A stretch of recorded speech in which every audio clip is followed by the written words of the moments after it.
اشفاق احمد فرماتے ہیں، کچھ چیزیں بہت عرصے بعد بھی پلٹ کر شرمندہ کرنے آتی ہیں، خاص طور پر کسی کو دیا ہوا دھوکا یا کوئی بولا ہوا جھوٹ۔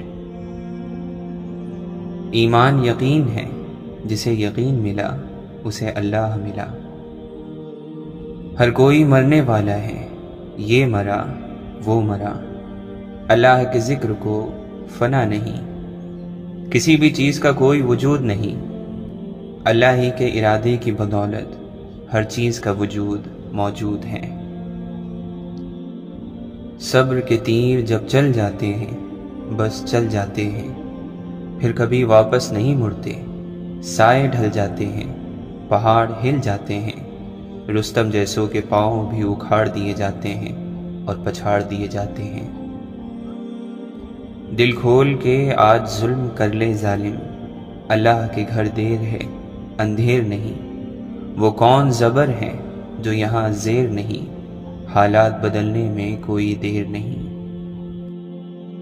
ہر چیز جو اپنے مرکز سے دور رہتی ہے بے سکون اور بے تاب رہتی ہے، دیر لگے گی مگر صحیح ہوگا، دن برے ہیں زندگی نہیں، صبر رکھو سب ہوگا۔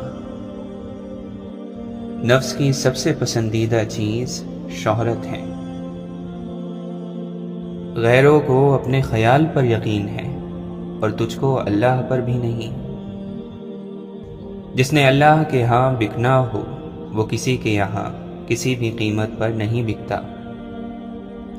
ہوشیار ہوشیار ہوشیار، تیرا دل غیر حاضر، آنکھ بے حیا اور زبان بے قابو ہے۔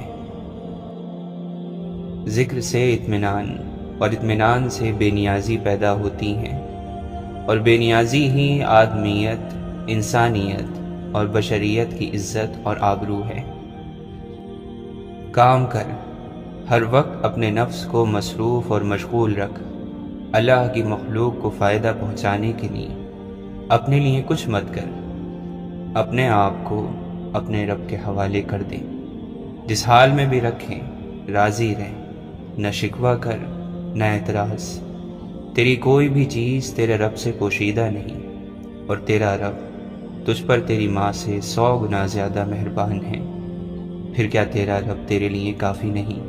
اور یہ سلوک کی انتہا ہے۔ ہر چیز میں بزرگی مت گھوٹا کرو، اصل چیز ذکر ہے، ذکر ہی میں ہر چیز ہے، اس پر اکتفا کیا کرو۔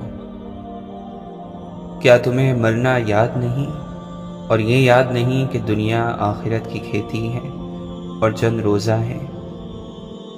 روح من میں اور نفس تن میں مصروف رہتا ہے، اللہ والوں کی روح غالب رہتی ہے اور نفس مغلوب۔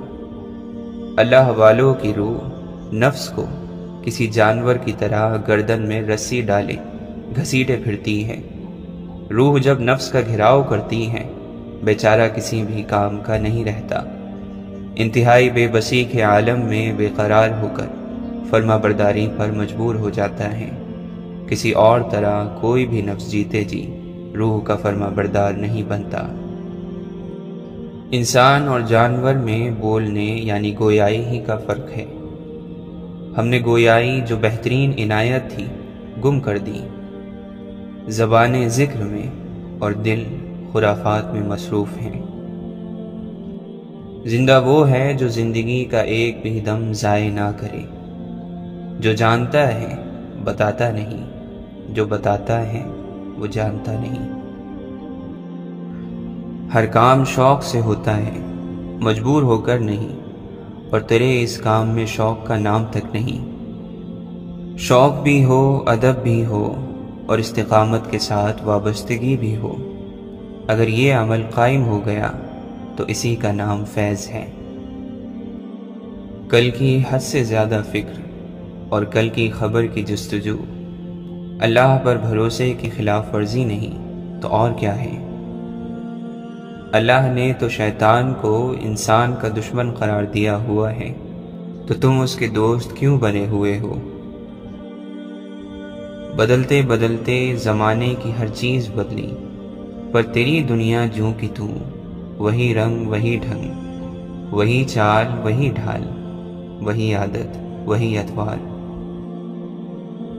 اللہ پر بھروسہ رکھنے والے کی اپنی کوئی مرضی نہیں ہوتی، اللہ ہی کی مرضی اس کی مرضی ہوتی ہے، یہاں تک کہ وہ اپنی مرضی سے کسی بھی حرکت پر کوئی قدرت نہیں رکھا کرتا۔ کوشش کرو، لیکن تیری کوشش اور جد و جہد کے میدان میں کبھی حسد داخل نہ ہو۔ عبادات اور روزے رکھنا مذہب کا ایک چھوٹا حصہ ہے، یہ چیزیں اکیلے میں آپ کی زندگی نہیں بدل سکتی، آپ صرف اسی صورت میں بدلیں گے جب آپ میں اللہ کو جاننے کی اور اسے پیار کرنے کی خواہش پیدا ہو جائے گی۔ مغفرت کی امید سے بڑھ کر گناہ کا احساس رکھنا اللہ کی توہین ہے۔ جب کوئی آسرا اتنا بڑا ہو جائے کہ اس کے سوا گزارا نہ ہو تو وہ دوسرا خدا بن جاتا ہے۔ اگر آپ کی پہلی ترجیح آپ کا پروردگار نہیں تو آپ اس دنیا سے ناکام گزرو گے۔ اللہ اپنی یاد میں رہنے والوں سے ہمیشہ بھلائی کا ارادہ رکھتا ہے۔ نہ جانے کس کو سجدے کی توفیق آخری ہو اور نہ جانے کس کی میکدے میں شب آخری ہو، یہ خدا ہی جانتا ہے، سو اپنی عبادتوں پر اتراتے نہ پھرو، نہ کسی گناہ گار کو حقارت سے دیکھو۔ کیا خبر اللہ کی ہمارے یا اس کے معاملے میں خفیہ تدبیر کیا ہے؟ انسانوں کو ذلیل کرنے والا کبھی اللہ کی تعظیم نہیں کر سکتا۔ اسلام کا دعویٰ تو ہم سب کر سکتے ہیں کہ ہم مسلمان ہیں، لیکن مومن ہونے کا دعویٰ نہیں کر سکتے۔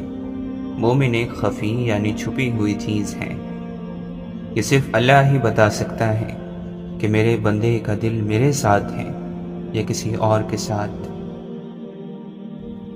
سبب کا استعمال کرنا ممنوع نہیں ہے، مگر سبب سے امید رکھنا ممنوع ہے۔ یہ یاد رکھیے کہ ایسا نہیں ہے کہ آپ ایک کام کرنے کے لیے ذرائع نہ ڈھونڈو، مگر جب آپ ذرائع ڈھونڈ لو، محنت کر لو، تو صلہ ان اسباب اور ان ذرائع سے مت مانگو، اب اسے اللہ پر چھوڑ دو۔ پہلے انسان نے شرک کو شعار بنایا، وہ ہر چیز میں خدا ڈھونڈتا تھا اور ہر چیز کو خدا بنا لیتا تھا۔ آج کے انسان نے اس شرک کو چھوڑ دیا ہے، اب وہ خود اللہ کا شریک بننا چاہتا ہے۔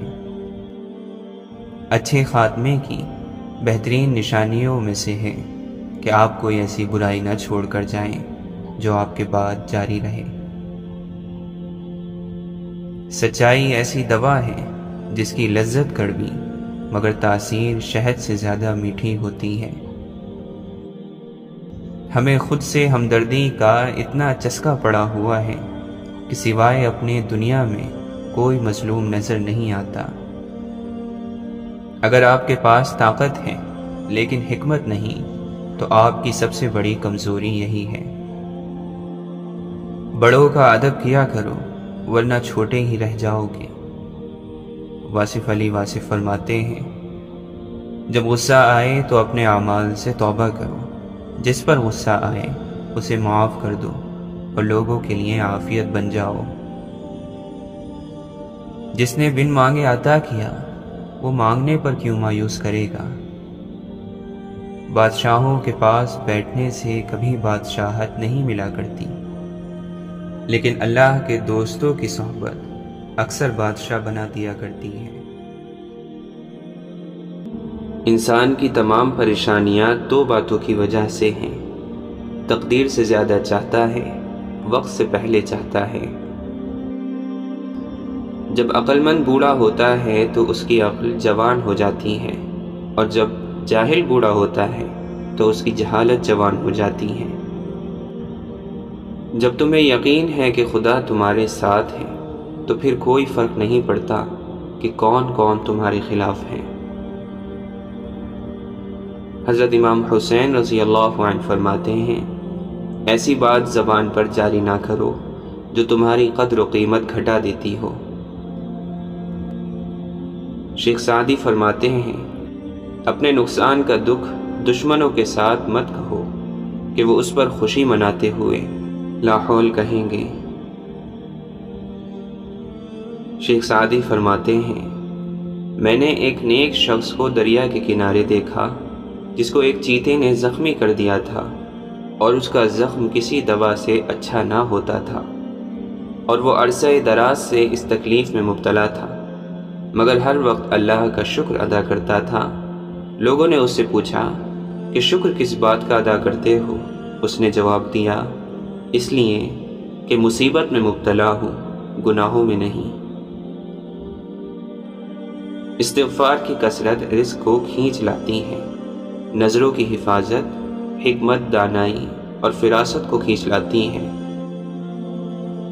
ایک شخص نے ایک بزرگ سے کہا، میں سکون چاہتا ہوں۔ بزرگ نے فرمایا، اس جملے میں سے میں نکال دو، یہ تکبر کی علامت ہے۔ چاہتا ہوں نکال دو، یہ خواہش نفس کی علامت ہے، پھر آپ کے پاس صرف سکون ہی رہ جائے گا۔ اپنے بارے میں نہ کسی پیر سے پوچھو، نہ کسی فقیر سے پوچھو، بس تھوڑی دیر آنکھیں بند کرو اور اپنے ضمیر سے پوچھو۔ جو شخص ہمیشہ نکتہ چینی کے موڈ میں رہتا ہے اور دوسروں کے نقص نکالتا رہتا ہے، وہ اپنے آپ میں تبدیلی کی صلاحیت سے محروم ہو جاتا ہے۔ کسی جاہل کے ساتھ تخت پر بیٹھنے سے اچھا ہے کہ کسی عالم کے ساتھ فرش پر بیٹھ جائیں۔ حکیم لقمان سے پوچھا گیا کہ کیا کوئی چیز یا لمحہ موت سے بھی زیادہ تکلیف دہ ہوتا ہے؟ تو حکیم لقمان نے فرمایا، ہاں، جب کوئی شریف انسان کسی مجبوری میں کسی کم ظرف انسان کے آگے سوال کرنے کے لیے ہاتھ پھیلاتا ہے۔ موت کو اپنے تکیے کے نیچے رکھ کر سویا کرو۔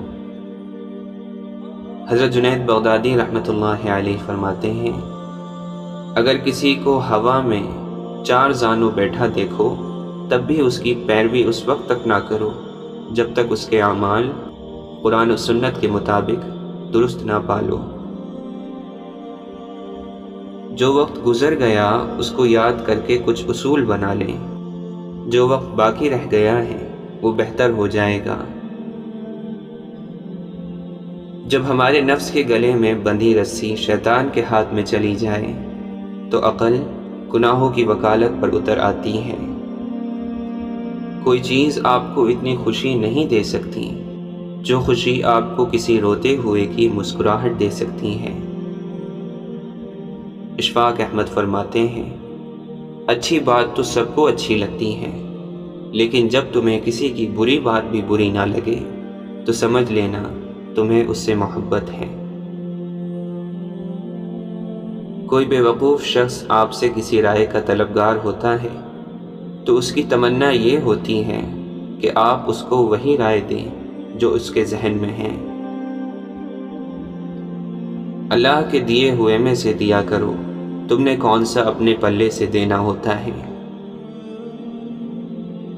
بھری ہوئی جیب سے دنیا کا پتہ چلتا ہے اور خالی جیب سے اپنوں کا۔ جس پریشانی کو آپ اہمیت کی غذا نہیں دیتے وہ بھوکی مر جاتی ہے۔ برا وقت اکثر وقت کے برے استعمال کی بدولت آتا ہے۔ واصف علی واصف فرماتے ہیں، جب راز دریافت کرنا ہو تو خاموشی ضروری ہے۔ شکر کرو نعمت محفوظ ہوگی، دسترخوان کشادہ کر دو رزق میں اضافہ ہوگا، سجدہ کرو اللہ کا تقرب حاصل ہوگا، عزت دو عزت ملے گی، صدقہ دو بلا ٹل جائے گی، توبہ کرو گناہ معاف ہو جائیں گے۔ جب تک اپنا دل بیدار نہ ہو باہر کی کوئی مدد بیدار نہیں کر سکتی۔ جس آدمی کو مال کمانے کی خوشی نہ رہے اور خرچ کرنے کا غم نہ رہے، جس کو آنے کی خوشی نہ ہو اور جانے کا غم نہ ہو، اس کے لیے لا خوف کی منزل آ جاتی ہے۔ انسان گناہ کرنے کی وجہ سے جہنم میں نہیں جاتا، بلکہ گناہ پر مطمئن رہنے اور توبہ نہ کرنے کی وجہ سے جہنم میں جاتا ہے۔ ایک غریب آدمی بھی سخی ہو سکتا ہے اگر دوسروں کے مال کی تمنا چھوڑ دے۔ زبان کو جھوٹ سے، نگاہ کو خیانت سے، عمل کو ریاکاری سے اور دل کو نفاق سے پاک رکھ۔ پھر یہ زبان اللہ کی تلوار، آنکھیں جمال و جلال کا مرکز، عمل کن فیکون اور دل عرش رحمان ہے۔ حضرت علی رضی اللہ عنہ نے فرمایا، جب تم بغیر کسی وجہ کے خوشی محسوس کرو تو یقین کر لو کہ کوئی نہ کوئی کہیں نہ کہیں تمہارے لیے دعا کر رہا ہے۔ حضرت امام حسین رضی اللہ عنہ فرماتے ہیں، اپنے ضمیر کی عدالت میں ضرور جایا کرو، کیونکہ وہاں کبھی غلط فیصلے نہیں ہوتے۔ خالق سے مانگنا سنت ہے، اگر دے دے تو رحمت، نہ دے تو حکمت، اور مخلوق سے مانگنا ذلت ہے، اگر دے دے تو احسان، نہ دے تو شرمندگی۔ جو حق سے منہ موڑتا ہے تباہ ہو جاتا ہے۔ کسی کا دل مت دکھاؤ، ہو سکتا ہے وہ تمہیں ایسے چاہتا ہو جیسے مرنے والا زندگی۔ ہمیشہ سچے لوگوں سے دوستی رکھو، وہ اچھے دنوں میں سرمایہ اور برے دنوں میں محافظ ہوتے ہیں۔ اللہ پرانی دوستی کے جاری رکھنے کو پسند کرتا ہے۔ صبر کرو، مقصد تک پہنچ جاؤ گے۔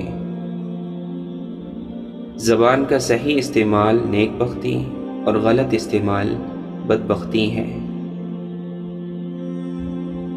حضرت علی رضی اللہ عنہ فرماتے ہیں، مجھے تعجب ہوتا ہے اس شخص پر جس کی ماں زندہ ہو اور وہ لوگوں سے کہتا پھرے میرے لیے دعا کرو۔ احسان کرنے، درگزر کرنے اور گناہوں کو چھپانے سے عظمت اور بزرگی ملتی ہے۔ اپنی عقل کو ادب سے قابو میں لا، ادب سے عقل اس طرح تیز ہوتی ہے جیسا کہ آگ ایندھن سے۔ 4 چیزیں نیکی کا خزانہ ہیں، ضرورتوں کو چھپانا، صدقے کو چھپا کر دینا، درد کو چھپانا اور مصیبت کو چھپانا۔ اللہ کے نبی صلی اللہ علیہ وسلم نے فرمایا، سچی نیت عرش سے وابستہ ہے۔ جب انسان اپنی نیت کو درست کرتا ہے تو وہ نیت عرش الہی کے پائے کو حرکت میں لاتی ہے اور اللہ اس کے گناہوں کو معاف کر دیتا ہے۔ اپنا کردار بنانے میں اتنا مشغول ہو جاؤ کہ دوسروں پر تنقید کرنے کا وقت نہ ملے۔ جب ہمیں یقین ہو کہ ہمارے الفاظ ہماری خاموشی سے بہتر ہیں، تبھی ان کا استعمال کریں، ورنہ خاموش رہیں۔ جو کچھ تمہارے لیے مقدر ہو چکا ہے اس کے ملنے میں کبھی تاخیر نہیں ہوگی۔ حضرت علی رضی اللہ عنہ فرماتے ہیں، صبر کے بعد اپنے آپ کو کامیابی کی مبارکباد دو۔ اگر حق کو پہچان نہیں سکتے تو باطل کے تیروں پر نظر رکھو، جہاں پر وہ لگ رہے ہیں وہی حق ہے۔ جسے ادب کی پستی نیچے گرا دیتی ہے، اسے خاندانی شرافت اوپر نہیں اٹھا سکتی۔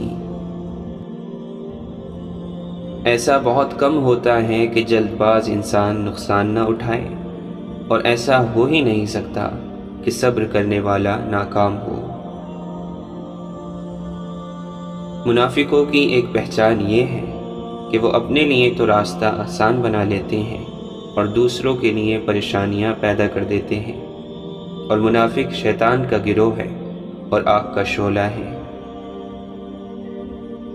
نرم بنو لیکن کمزوری کی حد تک نہیں، اور طاقتور بنو مگر نفرت اور سختی کے ساتھ نہیں۔ محبت کی پہلی شرط عزت ہے، اور جو عزت نہیں دے سکتا اس کی محبت جھوٹی ہے۔ عقل مند کی ایک عادت یہ بھی ہے کہ وہ ضرورت یا دلیل کے بغیر بات نہیں کرتا۔ مولانا رومی فرماتے ہیں، ایک عاشق اللہ تعالی سے اس طرح بات کرتا ہے جس طرح کوئی اپنے محبوب سے کرتا ہے۔ ہر شخص کو اس کی توفیق کے مطابق صلاحیت حاصل ہوتی ہے، بس عشق کی آگ جلاؤ، کیونکہ عشق کا دین اور مذہب صرف اللہ ہے۔ جس طرح پرندہ دانے پر لپکتا ہے، اسی طرح مومن کا دل سچائی کی طرف لپکتا ہے۔ یہ نشانی ہے صرف خالص مومن کی۔ اگر کسی کا دل گناہوں کی وجہ سے بیمار ہو، اس کے لیے یہ نشانی نہیں۔ شیخ سعدی رحمۃ اللہ علیہ فرماتے ہیں، جیسا سلوک تو مخلوق خدا سے کرے گا، ویسا ہی سلوک اللہ تیرے ساتھ کرے گا۔ مولانا رومی فرماتے ہیں، اللہ کے دوستوں کے اندر بھی نغمے ہوتے ہیں جن سے طلب کرنے والا انسان انمول زندگیاں حاصل کرتا ہے۔ ان نغموں کو کان نہیں سن سکتے، اس لیے کہ دنیا کی باتوں سے ان کے کان ناپاک ہو گئے ہیں، بلکہ یہ تو دل کا نغمہ ہے اور اسے دلوں سے سنا جاتا ہے۔ تیرے چہرے کا رنگ تیرے دل کی حالت بتا دیتا ہے۔ آپ فرماتے ہیں، پرہیز کر پھر اپنی روح کی طاقت دیکھ۔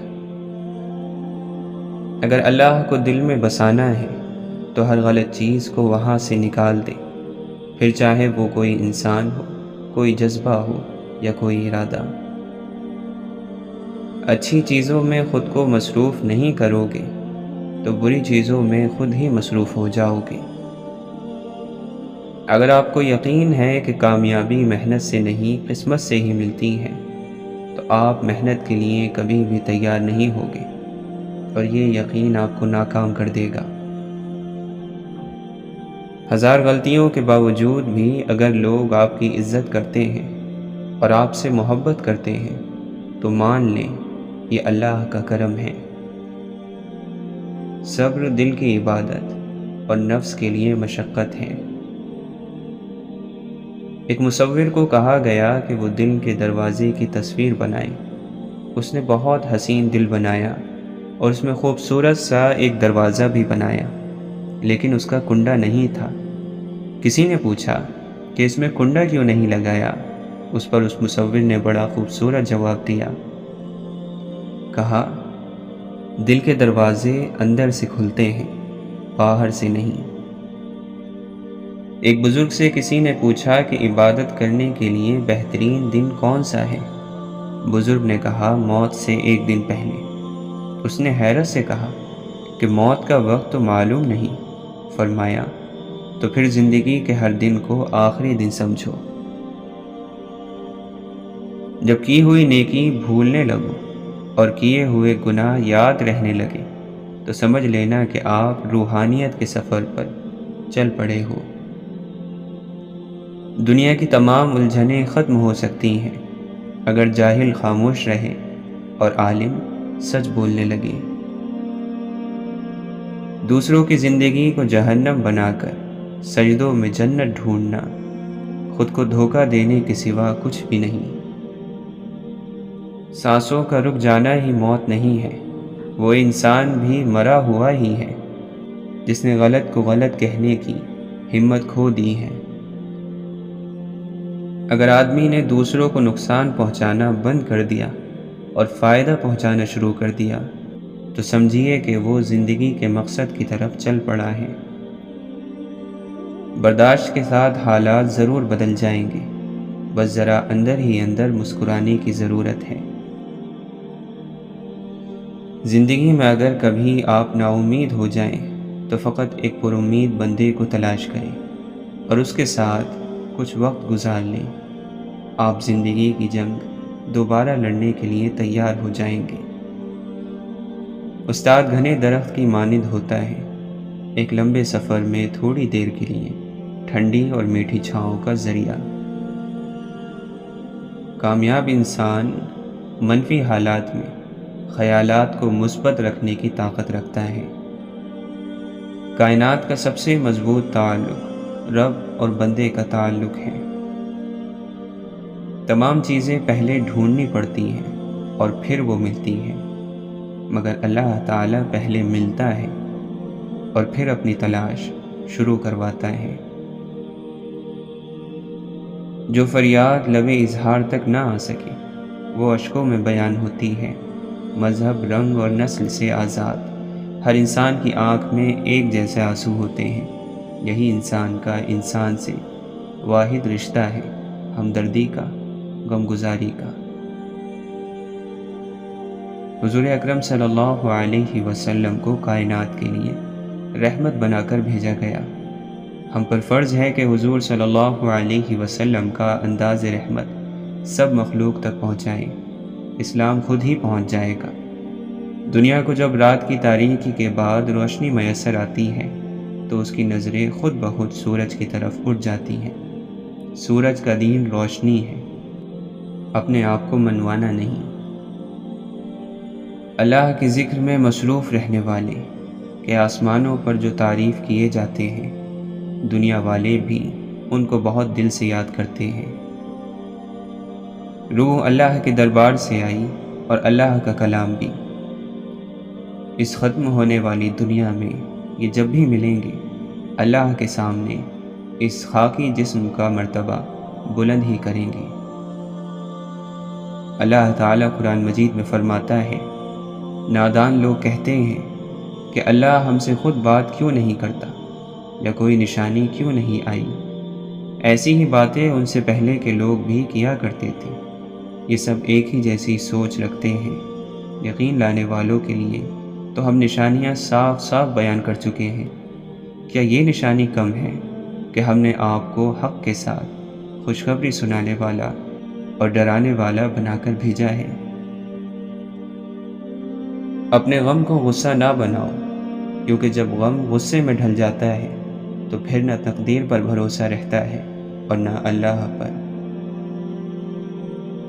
بے بس ہے آنکھ آنسو کے سامنے، دماغ دل کے سامنے، زندگی موت کے سامنے، انسان قدرت کے سامنے۔ آزاد وہی ہے جو کسی کی توجہ کا طالب نہیں ہے۔ جو ہوش میں ہے وہ کبھی تکبر نہیں کرتا۔ حضرت رابعہ بصری رحمۃ اللہ علیہ فرماتی ہیں، انسان گھر ہے رحمان کا۔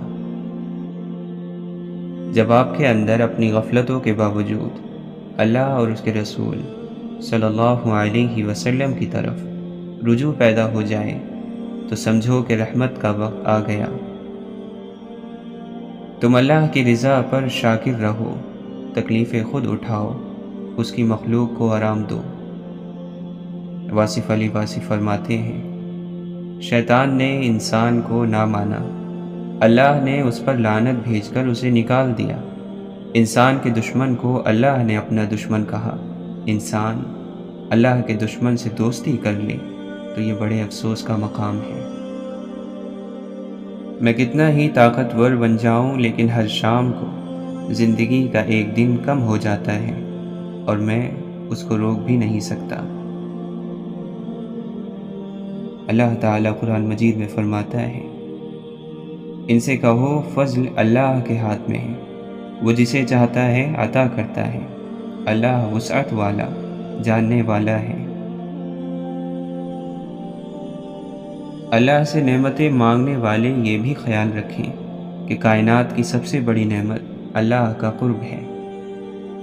اللہ کو وقت دینے کا مطلب یہ نہیں کہ رات دن عبادت میں گزارو، بلکہ اس کا مطلب یہ ہے کہ جس راستے سے اس نے روکا ہے اس سے رک جاؤ، اور جس راستے پر چلنے کا حکم دیا ہے اس پر چل پڑو۔ حضرت ابوبکر رضی اللہ عنہ فرماتے ہیں، ہر آدمی اس حالت میں اپنے اہل و عیال میں صبح کرتا ہے کہ موت جوتے کے تسمے سے بھی قریب تر ہوتی ہے۔ حسن بصری رحمۃ اللہ علیہ فرماتے ہیں، بے وقوف سے دور رہنا اللہ کے قریب ہونے کا ذریعہ ہے، اور عقل مند سے دوستی کرنا دینداری کا ذریعہ ہے۔ مومن کی عزت کرنا ایسا ہے جیسا کہ اللہ کی خدمت کرنا۔